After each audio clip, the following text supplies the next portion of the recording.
Qui m'a été allouée. Mais je préfère finalement présenter ça sous d'abord l'intitulé sur les troubles du comportement, c'est de les appeler les troubles externalisés de l'enfant et de l'adolescent. Et puis les modèles bayésiens, l'idée c'est surtout, ou probabiliste, c'est surtout de rendre compte finalement aujourd'hui dans la psychopathologie développementale telle qu'on arrive à la modéliser et à essayer d'en quantifier certains aspects, c'est comment rendre compte finalement de cette diversité de trajectoires et de la complexité finalement des facteurs de risque et de leur intrication qu'on arrive à repérer soit dans des études longitudinales, soit dans des grandes cohortes épidémiologiques. Parce qu'à un certain moment, on a l'impression, quand on lit la recherche contemporaine, qu'on a un certain nombre de données qui s'additionnent les unes à côté des autres, mais qu'on a du mal à voir comment finalement ces différentes perspectives, elles se mettent en conjonction éventuelle pour donner une lisibilité qu'on doit rapporter en psychopathologie au sujet. C'est-à-dire que quand on fait du risque ou des quantifications, on est dans une perspective un peu statistique, mais quand on fait de la psychopathologie, on reçoit un enfant, sa famille, et on doit forcément essayer de retrouver comment ces différentes connaissances dispersées, on peut les remettre au cœur de la trajectoire d'un sujet. Alors le modèle en lui-même, je l'ai dessiné là, il y avait un modèle animal qui avait été proposé par Gottlieb, qui est un développementaliste animal tout à fait passionnant, mais qui a travaillé que sur les rats et la souris. Et en fait, ce que je vais essayer de vous montrer, c'est finalement trois choses. La première, c'est que vous avez une forme de hiérarchie qui fait d'ailleurs partie de notre culture. On est là dans un bâtiment qui est le bâtiment Imagine. Et vous savez, pour les généticiens, presque tout est à ce niveau-là. La diapo est un peu... je ne sais pas pourquoi, il doit y avoir un problème de PowerPoint, mais le genetic level, c'est au plus bas. Ils ont l'impression que le genetic level, c'est-à-dire le plus bas, éclaire la totalité. C'est leur point de vue. Du coup, ça rend très difficile les discussions parce qu'ils parlent de cette place-là. Mais puis vous avez le niveau... On aurait pu rajouter des couches. Hein. Vous avez le niveau neural ou cellulaire, vous avez les comportements, les conduites, et puis vous avez aussi, bien entendu, l'environnement. Et l'environnement, il peut être physique, il peut être social et bien sûr culturel. Donc c'est une vraie complexité. Ensuite, vous avez le développement lui-même, qui est la ligne temporelle de la trajectoire de vie et d'ouverture au monde, avec, et ça on le sait bien, deux périodes tout à fait critiques au cours du développement qui sont les interactions précoces et la période de l'adolescence. Ça ne veut pas dire qu'à d'autres moments de la vie, il ne se passe rien. Hein. C'est juste que c'est des fenêtres, encore une fois, particulières. Et puis, probablement, l'élément le plus important et qui souligne le côté probabiliste, c'est le fait qu'il n'y a pas que les structures inférieures qui influencent les structures les plus larges, c'est-à-dire la génétique vers le reste, mais il y a également, même les choses les plus larges qui sont la culture, et je vais vous montrer des exemples, qui influencent l'organisation des autres structures. Donc en fait, le modèle que vous entendez du matin au soir, qui s'appelle la vulnérabilité génétique par exemple, c'est un modèle qui est faux, archi-faux, on le sait depuis 30 ans. Mais ça sert les intérêts de certains de faire croire qu'il est toujours valide, parce que du coup ça recentre les choses sur l'ADN. Alors, ce que je vous ai dit précédemment conduit à conceptualiser, de mon point de vue, le développement, non pas comme un... J'ose pas la comparaison, mais je la fais quand même, ça me gêne toujours un peu. Vous savez, il y a un livre très connu de Changeux qui s'appelle « L'homme neuronal ». En fait, moi je pense qu'on devrait parler d'homme développemental. Pourquoi ? Parce que finalement, au cours de l'évolution, je vais essayer de vous l'expliquer, vous avez un événement majeur qui est la station debout, et qui fait que finalement le cerveau du tout petit est une éponge à environnement parce que c'est un cerveau qui a des caractéristiques fétales jusqu'à 24 mois de vie. Et cette éponge à environnement est probablement à la fois une fantastique source pour l'adaptation en termes d'évolution et pour le développement du langage, hein, puisque je rappelle que le développement du langage est spontané à partir du moment où un bébé est exposé à une langue qui deviendra sa langue maternelle, même si ce n'est pas la langue génétique de ses parents. On a déjà un élément majeur au niveau culturel là. S'il n'est pas exposé à une langue, il ne développe pas le langage. Pourtant, son cerveau est là. Et cet homme développemental, on le voit dans la construction, encore une fois, du self, c'est-à-dire au bout du compte du sujet, dans sa complexité. Alors, je vais commencer par quelques rappels cliniques très rapides, parce que je sais que dans ces conférences, l'auditoire est assez finalement hétérogène et varié, et donc je m'excuse pour ceux qui sont déjà au fait de tout ça. D'abord, j'aime beaucoup ce papier, qui est un vieux papier d'Hayez et Lazartigue. Alors c'est probablement d'ailleurs Hayez qui a été le plus contributeur dans cette partie que je montre, hein, parce que c'est un papier qui parle aussi des familles contemporaines, qui sont les conditions et composantes d'une bonne santé mentale chez l'enfant. Les conditions, c'est un équipement personnel non altéré. Hein, là aussi, l'adage qui veut que tout le monde il est beau, tout le monde il est gentil, il est égal dans la vie, c'est totalement faux. Tout le monde le sait et le voit du matin au soir. Et c'est pas la même chose que naître avec une anomalie majeure du développement dès la naissance. On n'a pas la même trajectoire. Et puis la deuxième condition, c'est la réponse aux besoins fondamentaux de l'enfant. Les composantes, c'est le déploiement d'une capacité à aimer, ce qui implique, on l'oublie trop souvent, de reconnaître l'enfant comme un être relationnel. L'acquisition d'une confiance de base, moi j'avoue que je suis toujours un tout petit peu circonspect par rapport aux théoriciens. Et vous savez qu'il y a la théorie de l'attachement, alors on parle d'attachement sécure, vous avez d'autres théories qui ont parlé de sécurité intérieure, de confiance de base, ça c'est plutôt Erikson. Moi je trouve que le terme confiance de base est assez compréhensible par tout le monde. Ce qui n'empêche pas d'avoir un point de vue théorique si on en a besoin.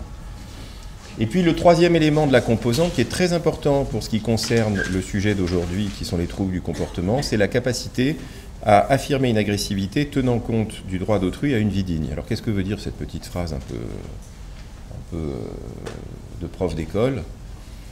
C'est qu'en fait l'enfant doit développer des capacités d'inhibition pour contrôler, encore une fois, son impulsivité, son agressivité naturelle, qui fait partie, encore une fois, des modalités adaptatives très précoces.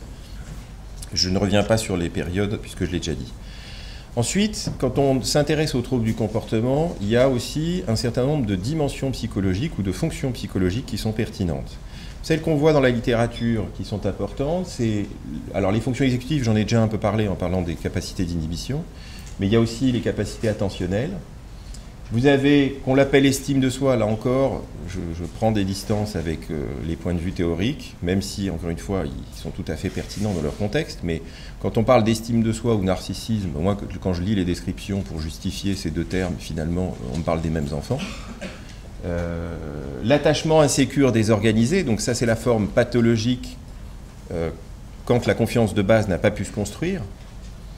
Les troubles de l'attribution, alors les troubles de l'attribution, c'est ce côté qu'on prend pour de la paranoïa chez des sujets qui en fait ne sont pas paranoïaques au sens de la psychopathologie classique, mais ils ont tendance à toujours attribuer à l'extérieur ce qu'ils devraient, s'ils avaient un peu plus d'insight, s'attribuer à eux-mêmes ou à leurs propres difficultés internes. Et c'est tout le travail d'ailleurs de psychopathologie quand on a par exemple des états limites, c'est de travailler leur insight et leur écoute d'eux-mêmes pour justement éviter ces projections perpétuelles à l'autre. Alors un élément qui est aussi important d'un point de vue pronostic, c'est ce que les Anglais ont appelé callous unemotional traits, je ne sais pas comment le traduire en anglais. C'est une définition un peu négative, c'est l'absence de développement d'empathie positive vers l'autre. Et puis, bien entendu aussi, ça avait été dit par le passé chez les grands psychopathes, la question du développement de la morale ou de la culpabilité, c'est-à-dire que dans un certain nombre de sujets qui ont des troubles graves du comportement, on a cette absence de développement d'un sentiment moral. Alors j'ajouterais, depuis qu'il y a les travaux qu'on s'intéresse à la radicalisation, qui sont un profil un peu différent de troubles du comportement majeur du jeune, deux nouvelles fonctions dont je parlerai tout à l'heure. Alors après, pour les diagnostics, là je suis assez d'accord avec ce qu'a dit Bernard dans son introduction, c'est des diagnostics qui sont extrêmement larges et hétérogènes et essentiellement qui ont une validité descriptive. Ça ne va pas au-delà et d'ailleurs il n'y a aucune prétention du DSM à avoir une validité autre que descriptive. Donc je passe vite les diagnostics, hein, c'est TDAH, ça tout le monde connaît, c'est troubles oppositionnels avec provocation, troubles des conduites et éventuellement plus âgés. Alors les Severe Mood Dysregulation, c'est un autre nom maintenant dans le DSM, je m'en souviens jamais. Les borderline, les dépendances toxiques, tout ça c'est les diagnostics qu'on rencontre dans ces publics. Alors bien sûr, c'est pas à tous les âges qu'on rencontre la même chose. À 3 ans, c'est rare qu'on rencontre un toxicomane à la cocaïne. Les troubles du comportement maintenant, qui sont aussi associés à ces diagnostics, c'est les comportements suicidaires, les conduites délinquantes, les refus scolaires, les conduites à risque. Tout ça, c'est de la clinique que vous connaissez en fonction des portes d'entrée. Alors, on en vient au cœur du sujet. Si on prend une perspective évolutionniste, alors cette diapo est trop détaillée, hein, mais et qu'on prend l'évolution des mammifères, ce qui est intéressant, encore une fois, pour rendre compte de l'influence de la culture sur le développement, c'est le fait que chez les rongeurs, l'attachement, il est fondé essentiellement sur la promiscuité, l'olfaction et le nid, c'est-à-dire le fait qu'il y a un tout petit groupe avec une portée qui est très nombreuse. Et vous avez les différentes dimensions qu'on peut observer au cours de l'évolution et qui confirment finalement cette espèce de conclusion que je mets en bas de la diapo. Hein, c'est une diapo que j'obtiens de Ruth-Feldman, moi j'ai rajouté la ligne émotionnelle. Et ce qui est intéressant aussi, c'est que vous allez avoir les hormones qui participent à cette organisation développementale sont les mêmes en fait au cours de l'évolution. Par contre, ce qui va changer, c'est les signaux sociaux que les partenaires vont échanger au cours des interactions précoces. Et ça, c'est tout à fait passionnant. C'est-à-dire que chez les rongeurs, et on le voit ici, c'est essentiellement l'odorat. Et vous avez sur cette diapo la dégénérescence des récepteurs de l'odorat dans le bulbe olfactif, plus vous allez du rongeur vers les mammifères primates humains, en passant par les primates non humains.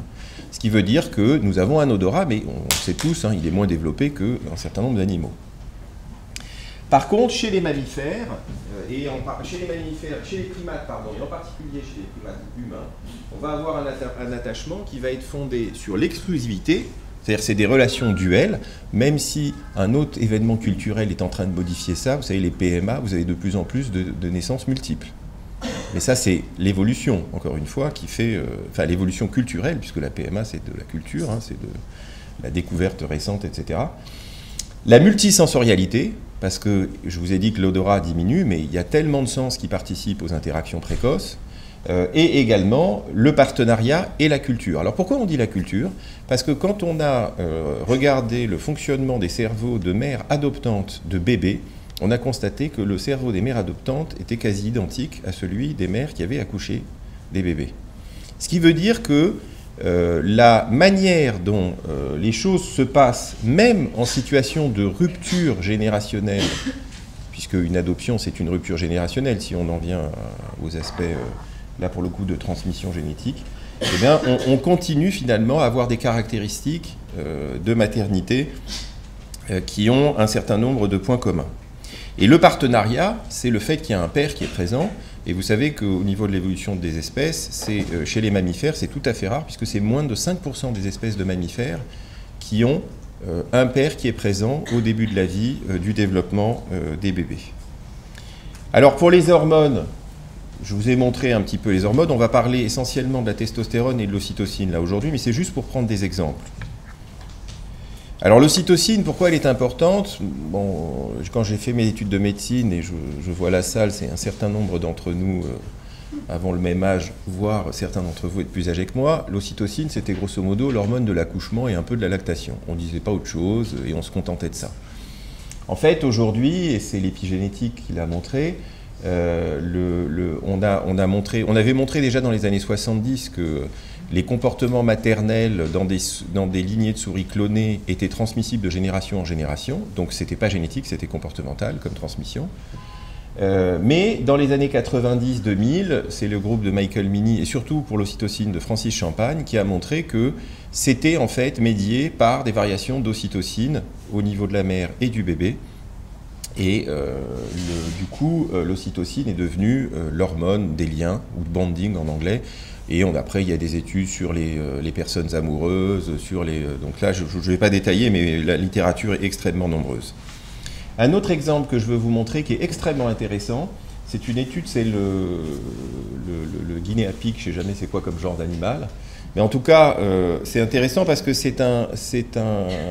vous avez des contextes un peu différents en fonction du nombre d'individus, des groupes qu'ils constituent, de l'accessibilité à l'alimentation, etc. Et en fait, ce qui est intéressant, c'est que la même hormone, la testostérone, va être associée chez l'adulte à des comportements complètement opposés. Et en particulier en termes d'agressivité et de sociabilité entre congénères.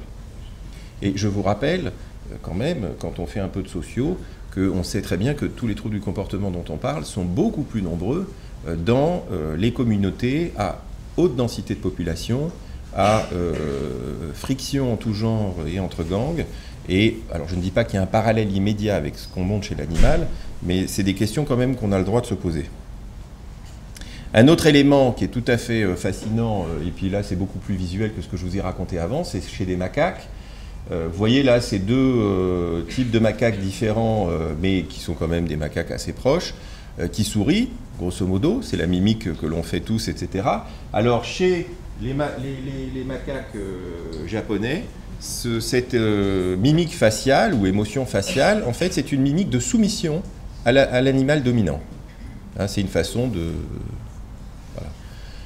Alors qu'à côté, chez les crested macaques, alors je ne me rappelle plus où ils vivent ceux-là, c'est la même expression, mais là par contre c'est une expression faciale qui est utilisée dans les interactions entre congénères, mais plutôt un peu comme nous le sourire pour dire qu'on est peaceful, en entente avec l'autre, etc.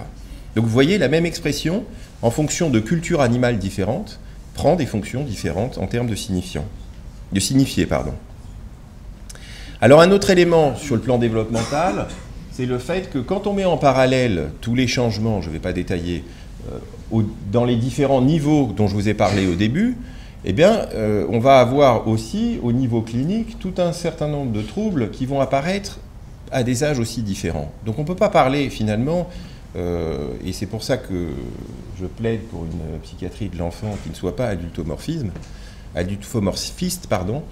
c'est qu'il est très important d'avoir comme ça cette vision développementale. Et quand on regarde les causes, par exemple, c'est toujours intéressant de se dire qu'un herpès, qui est finalement, à nos âges, sauf à être immunodéprimé, c'est quand même 3 fois rien comme pathologie. Bon, on peut avoir honte d'avoir un bouton de fièvre, machin, etc., mais enfin, c'est quand même pas la fin du monde. Par contre, un herpès, donc le même virus, qui survient chez un bébé au tout début de la vie, c'est un drame national pour le développement. Donc c'est bien l'hôte et les caractéristiques de l'hôte qui sont importantes et pas la cause elle-même. Enfin, je caricature un peu, hein, parce que... Voilà. Bon, ça, vous les connaissez, ces diapos, c'est les modifications cérébrales au cours de l'adolescence. Les modifications suivent de toute façon les grandes lois de l'embryologie, vous savez, antéro-postérieures. Donc là, on voit un petit peu mieux, justement, les variations de matière grise dans différentes régions du cerveau. Donc ça, c'est vrai que quand ces données sont sorties, ça a vraiment... alors, on était un certain nombre à dire quand même que l'adolescence, c'était une période qui n'était pas totalement anodine pour plein de raisons différentes, mais ça a assis dans la littérature scientifique le fait que c'était maintenant incontestable puisqu'on avait les images du cerveau. Bon, parfois, il faut des choses de ce genre pour... Alors, un autre élément... Toujours pour travailler sur la question de l'interaction. Alors, ce n'est pas du tout quelque chose qu'on va détailler là aujourd'hui, même si on a énormément de travaux dans mon équipe sur ces questions-là. C'est la question de la synchronie. Mais encore une fois, la synchronie interactive, elle existe aussi dans le monde animal. Donc là, vous avez une photo de poisson. Vous avez les mêmes avec les oiseaux. Hein. C'est toujours stupéfiant quand on voit ce spectacle, parce qu'on a plus facilement accès aux oiseaux dans la vraie vie qu'aux poissons. Mais enfin, encore que ça dépend, peut-être que certains d'entre vous plongez régulièrement. Et ce qu'on met ici, c'est la diversité des signaux sociaux dans les interactions entre humains. Et encore, on aurait pu en rajouter. Alors, un élément qui est assez intéressant, c'est que finalement, cette complexité interactive, elle s'accompagne finalement au cours du développement de tous ces concepts de régulation entre enfants, entre bébés et parents, mais également en termes de régulation des émotions de l'enfant. hein. Et c'est pour ça d'ailleurs que j'ai rajouté dans les diagnostics le Severe Mood Dysregulation, puisqu'il y a beaucoup de questions autour de ces enfants qui ont des difficultés à gérer leurs émotions, à contrôler leurs émotions au cours du développement, et assez souvent on trouve des contextes qui sont des contextes de difficultés précoces et interactives. Alors, on rentre maintenant dans l'effet de la culture. Alors ça, pour moi, c'est des travaux majeurs. Je les ai résumés en une diapo, il y a énormément de papier. C'est les travaux de Stanislas Dehaene qui ont porté à la fois sur le nombre et sur le langage. Alors sur le langage, j'ai déjà parlé du langage oral, il s'est intéressé à la lecture. La lecture, c'est un apprentissage culturel. Le langage, c'est spontané si on est exposé. La lecture, ça n'est pas spontané si on ne va pas à l'école. Dans les pays du tiers-monde, vous avez des affiches, vous avez des films avec des, comment on appelle ça là, des sous-titres, vous avez des journaux, enfin les gens sont exposés au langage écrit s'ils veulent être exposés au langage écrit, mais ils n'apprennent pas à lire comme ça.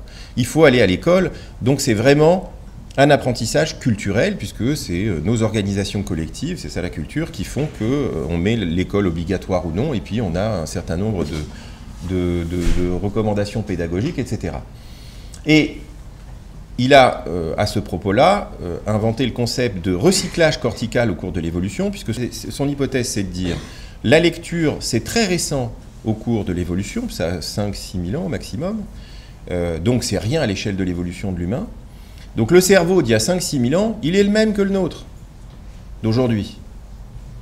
Et donc si on a réussi à apprendre à lire avec une telle performance et efficacité, où on peut lire des romans, enfin pas tout le monde, mais pas moi, mais il y en a qui lisent des romans de 400 pages en 3 ou 4 jours, c'est parce qu'on a réussi finalement à dédier des aires cérébrales qui au cours de l'évolution servaient à autre chose, en tout cas chez l'homme préhistorique, pour les hyper spécialiser pour la lecture. Et alors sur la numération, c'est encore plus intéressant, parce qu'il s'est intéressé à un concept en particulier dans la numération, qui est la comparaison de grandeur, qui est la manière très primitive de compter. C'est que les Anglais appellent aussi subitizing, si vous lisez les articles anglophones. Et cette comparaison de grandeur, en fait, elle existe. Alors, elle a été découverte chez les patients cérébro-lésés qui avaient des difficultés de calcul, mais ensuite, elle a été découverte comme présente chez le bébé et même présente chez le singe. Le singe est capable, il y a eu des expériences de fait, de comparer des grandeurs. Et donc c'est présent au cours de l'évolution et chez le tout petit, et cette façon de comparer les grandeurs, elle est logarithmique. Qu'est-ce que ça veut dire? Ça veut dire que quand on compare des grandeurs, c'est d'autant plus simple que les grandeurs ou les quantités sont éloignées. Mais on va tous à l'école, et à l'école, on a aussi un apprentissage du calcul et des mathématiques. Et l'apprentissage à l'école, dans nos sociétés, il est en base 10. Donc si aujourd'hui je vous fais comparer des grandeurs, aujourd'hui que vous êtes non cérébro-lésé, éduqué et que voilà, et ben vous allez comparer en base 10 de manière automatique parce que vous avez appris non seulement, vous avez gardé la quantité de grandeur logarithmique du début de la vie, mais vous avez appris les chiffres arabes et vous avez appris aussi les chiffres en toutes lettres. Donc il y a un triple code pour les quantités. Et en fait, la comparaison, quand vous utilisez la base 10, vous avez automatisé une manière linéaire de comparer les nombres. Donc si on vous fait l'expérience, vous serez en linéaire, vous ne serez plus en logarithmique. Donc ça veut dire que la culture a été même plus forte que la manière spontanée de faire de l'humain et donc des animaux au cours de l'évolution. Alors, un autre élément sur le développement, moi, que je trouve extrêmement passionnant, puisque je vous ai dit que l'enfant, l'homme est un être développemental. S'il est un être développemental, c'est qu'il est un être en interaction. Et s'il est en interaction, il interagit bien avec quelqu'un. Et les quelqu'un, c'est-à-dire essentiellement les parents, mais pas seulement, avec lesquels il interagit, ils ont aussi un développement propre qu'on oublie complètement. Et je vous recommande de vous référer à ces travaux-là. Il y en a d'autres, mais c'est un des premiers à en avoir parlé, Galinski, qui justement évoque comment évolue au cours de la prise en âge de parents, mais également au regard de la prise en âge de leurs propres enfants, la fonction parentale, avec des choses que vous allez tout à fait entendre, hein. finalement, vous avez des parents qui parfois peuvent être très performants avec des bébés et qui vont être d'une maladresse extrême avec des ados, et vice-versa, des parents qui sont complètement à l'ouest avec des bébés et qui finalement se débrouillent pas si mal avec des ados, parce que ça ne renvoie pas aux mêmes fonctions parentales, et donc il y a des personnes, alors bien sûr il y en a qui dysfonctionnent à tous les niveaux, mais ça c'est les cas les plus compliqués, et vous avez même, c'est toujours intéressant si on passe à la génération suivante, vous avez parfois des personnes qui ont été très maladroites en tant que parents et qui sont des grands-parents remarquables. Donc il y a vraiment une réflexion à avoir, et ça c'est assez peu exploré dans la littérature, je dois dire. Alors, j'en viens aux deux fonctions nouvelles psychologiques que je voulais vous présenter et que moi j'ai essentiellement découvert à propos des questions de radicalisation. La première, c'est ce qu'on appelle le Stereotype Content Model. C'est une théorie qui est extrêmement importante actuellement, parce qu'elle permet de rendre compte de la question des groupes d'affiliation. Alors, ce qu'il faut bien voir au cours de l'évolution, c'est que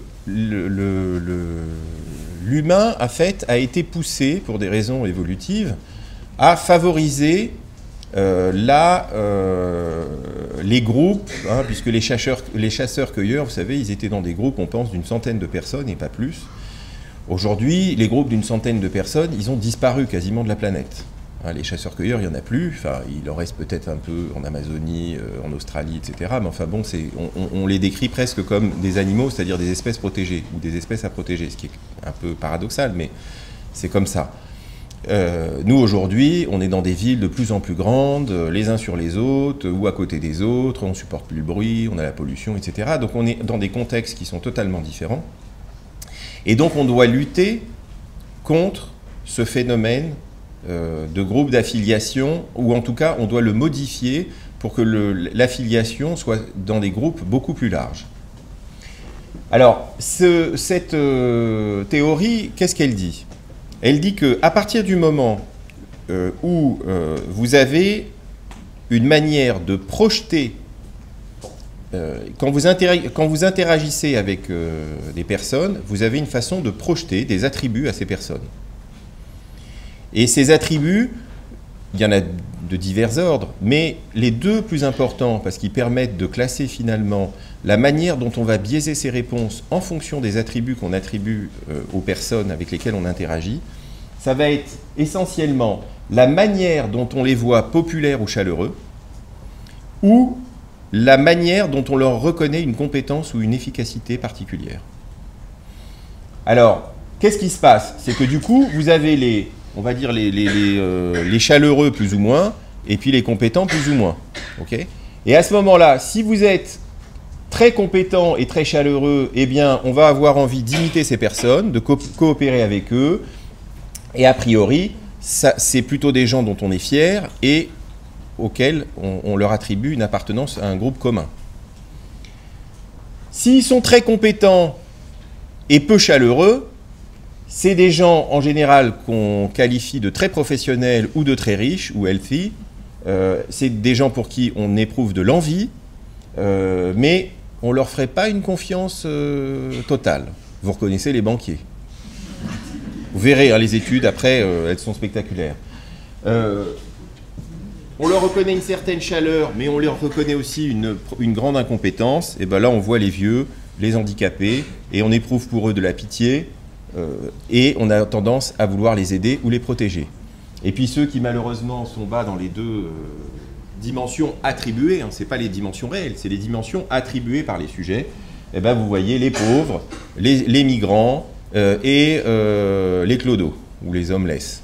Hein. Et en général, on éprouve du dégoût et on a tendance à les exclure. Donc eux, ils sont dans l'out-group. OK ? Alors ce modèle-là, il est extrêmement puissant. Donc là, vous avez les données aux États-Unis. Hein, et vous reconnaissez ici hein, les banquiers, les juifs, les chinois, ou les asiatiques. Non mais, c'est comme ça. Vous avez en haut, bien entendu, les housewives. C'est pas pour rien que la série Desperate Housewives a un tel succès aux États-Unis. Les catholiques, les riches, etc. Et les blacks qui réussissent professionnellement. C'est d'ailleurs probablement pour ça qu'ils ont pu élire Obama. Nous ne sommes pas à ce niveau-là, nous. Hein. Nous n'aurons pas un président black demain. Enfin, pour l'instant, d'après les études. vous reconnaissez les vieux, les handicapés, etc., ce que je vous disais tout à l'heure, et puis les homeless, les pauvres, etc. Les femmes, elles sont juste à voile. Alors, effectivement, la question, de toute façon, oui. Voilà. Alors, la diapo n'est pas lisible, mais il y a eu des études avec ce modèle de comparaison interculturelle. Et en fait, dans chaque culture, vous pouvez avoir des modifications qui sont liées proprement à la culture. Donc, par exemple, chez les Asiatiques à Hong Kong, les Chinois et les Asiatiques ne se retrouvent pas dans ce groupe-là. Mais le modèle fonctionne et il vous distribue, encore une fois, la manière avec laquelle les personnes vont. Alors, ce modèle, ce qui est intéressant, c'est qu'il existe aussi, il a été retrouvé chez l'animal.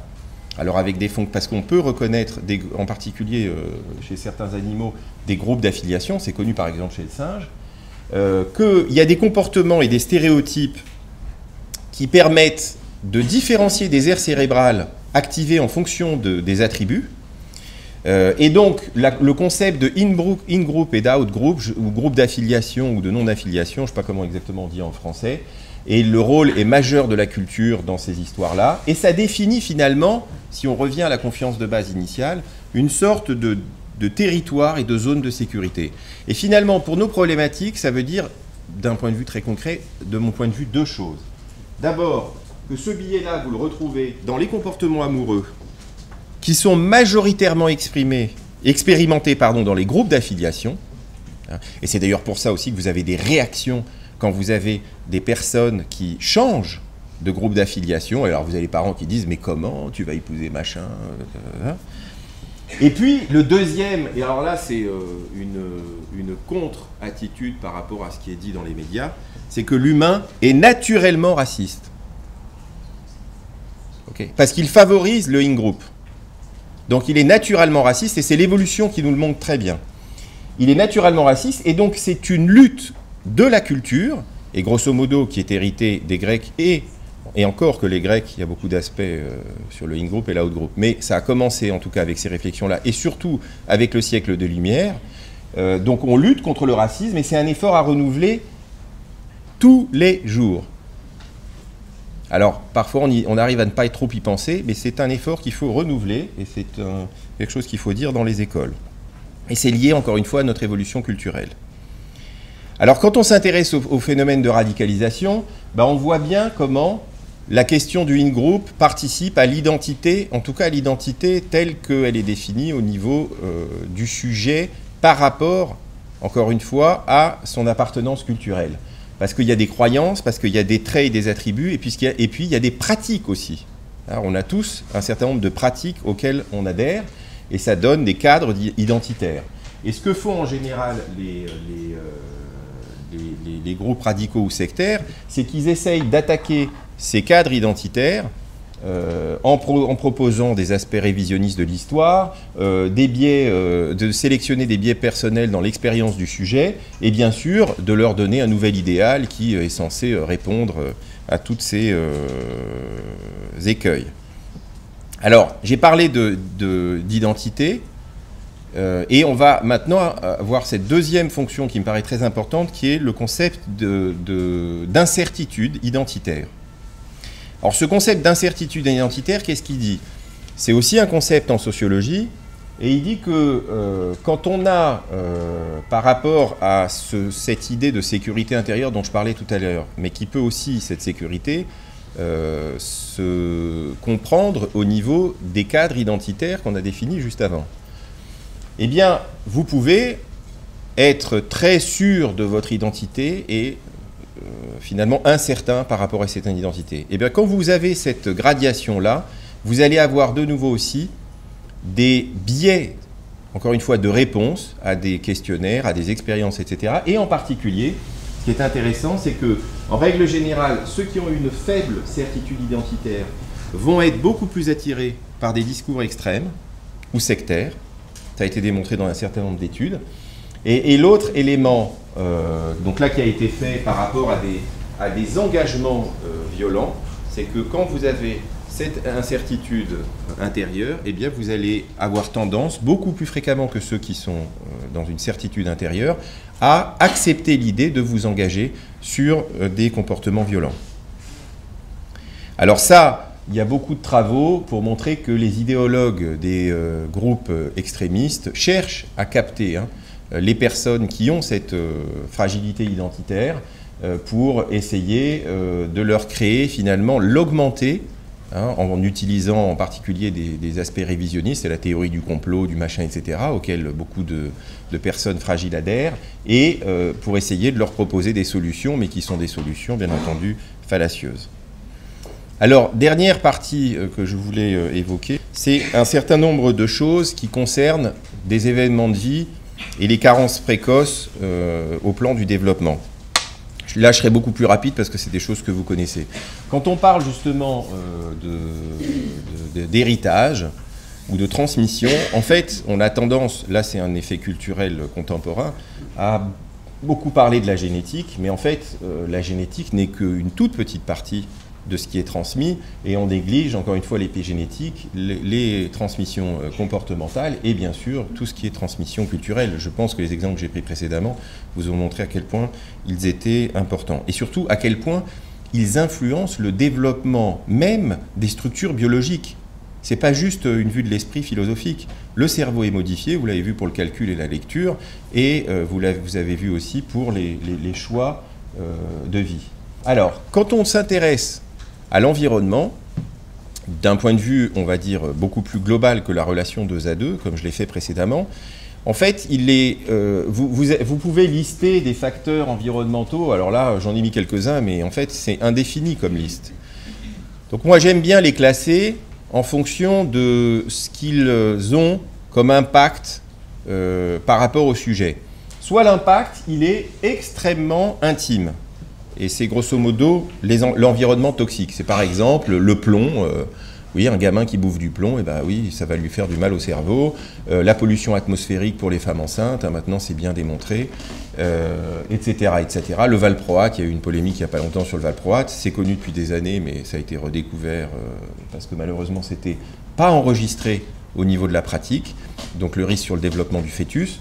Donc ça, c'est les facteurs directement toxiques. L'alcool pendant la grossesse, n'oublions pas aussi drame national. Deuxième niveau, qui est le micro-environnement. Donc là, c'est, on va dire, l'environnement proximal. C'est le sujet, c'est essentiellement la famille, l'école, le quartier, donc les choses très proches. Et puis le macro-environnement qui sont...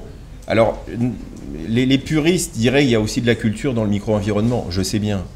Mais c'est juste pour dire que c'est les aspects beaucoup plus sociétaux, globaux, et c'est là où on va voir les aspects de société compétitive pour les problématiques qui nous intéressent, l'efficacité à court terme, les populations denses, la variété des cultures et l'opposition des cultures en termes de in-group, out-group qui font que vous avez des conflits finalement entre populations dans ces...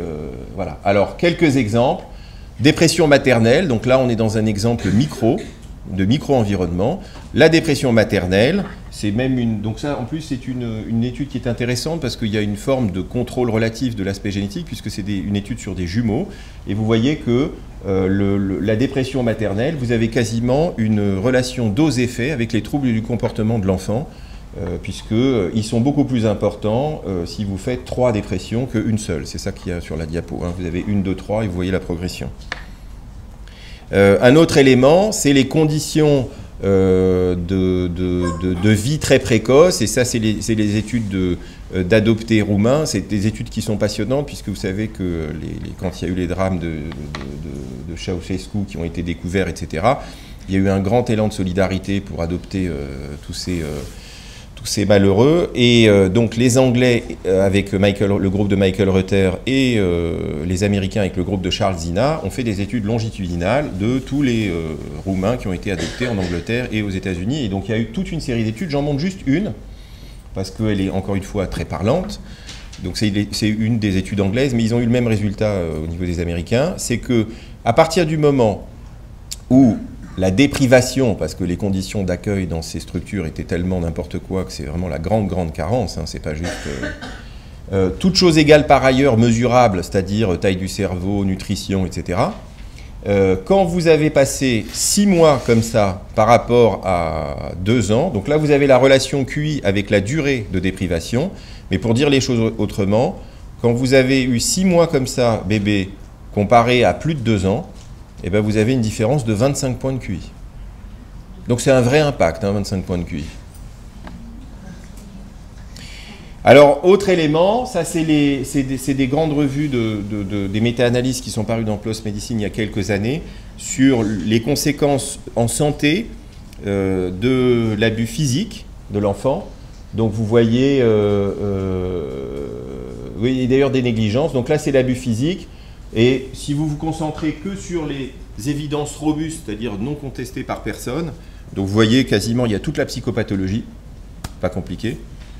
Quand on fait abus émotionnel, vous en avez encore une liste très importante. Et quand vous faites négligence, vous avez encore quasiment les mêmes. Donc il n'y a aucun, encore une fois, doute sur l'impact qu'a sur la vie entière ces difficultés.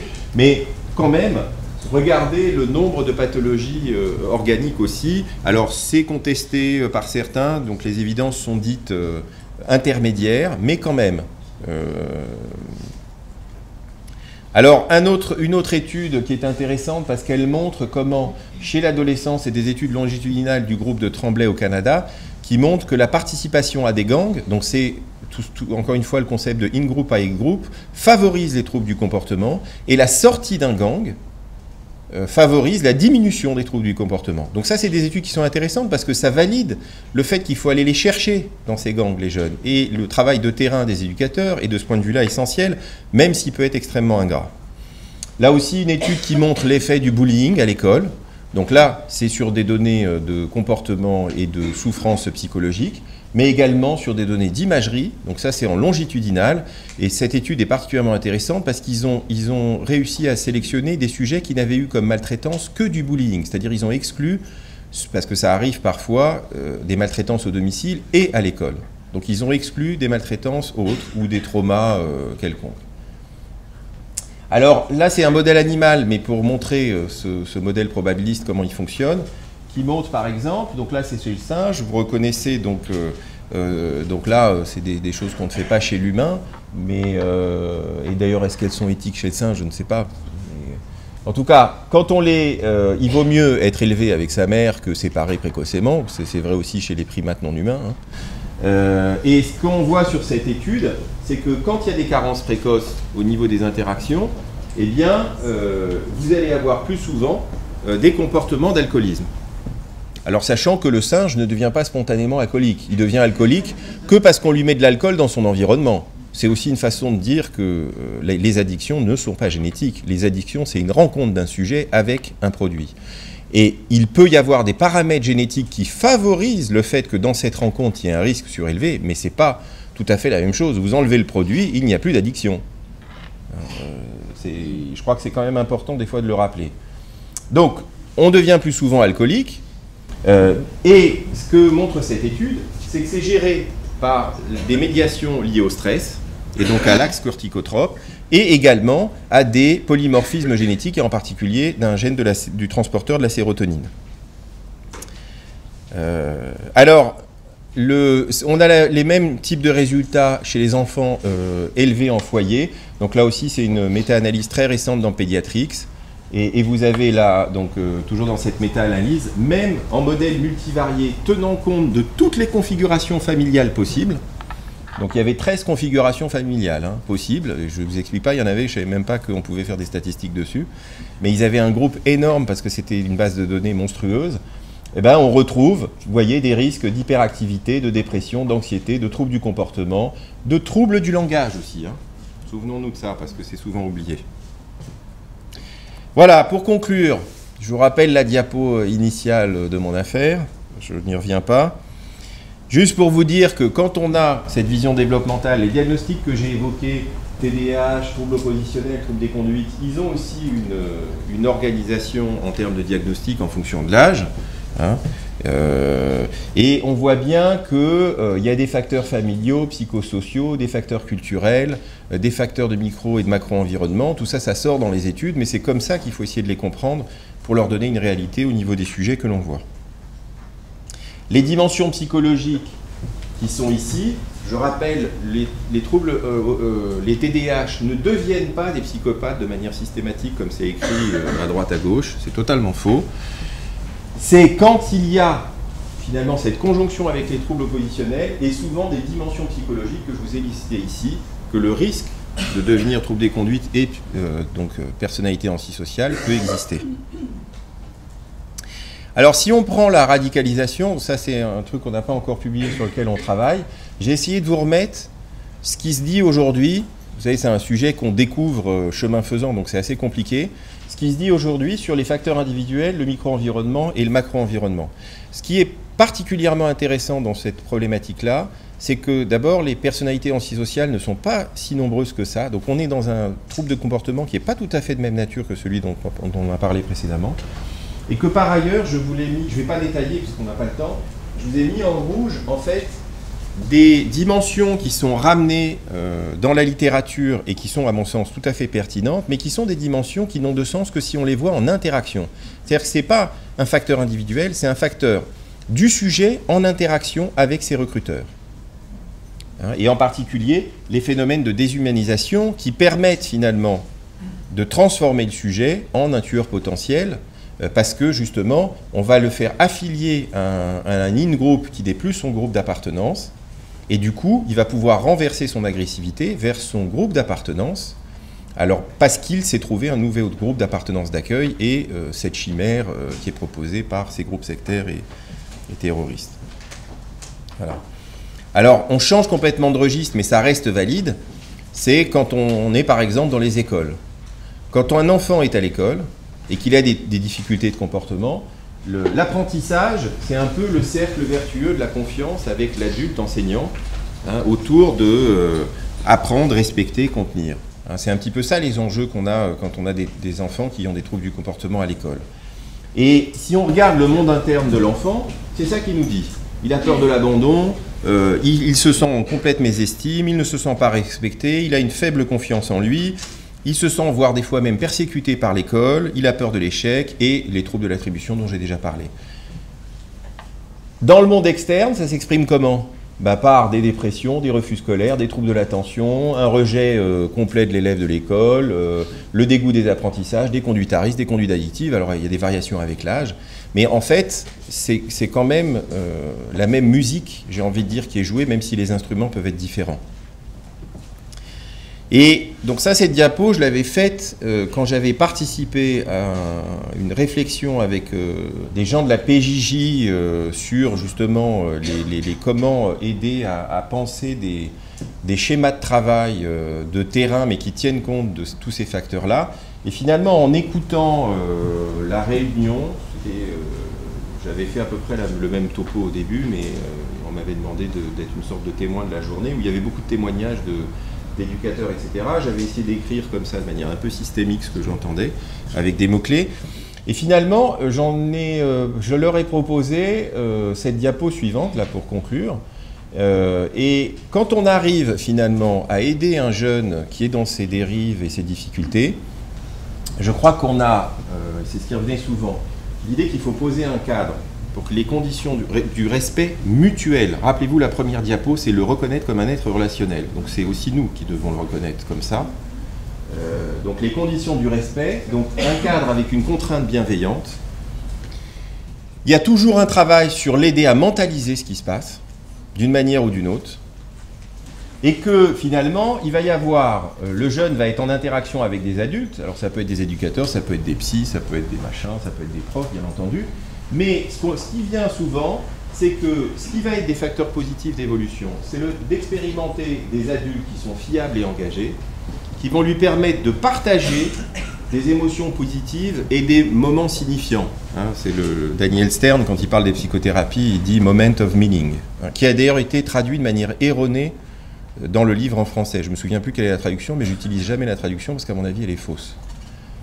C'est quand on arrive finalement à travailler ce type de circulation qu'on arrive à une forme de réconciliation du jeune avec le monde des adultes et surtout qu'on arrive à lui proposer qu'il se formule à lui-même et pas qu'on lui impose un projet de vie qu'il va pouvoir du coup s'approprier. Voilà, merci de votre attention.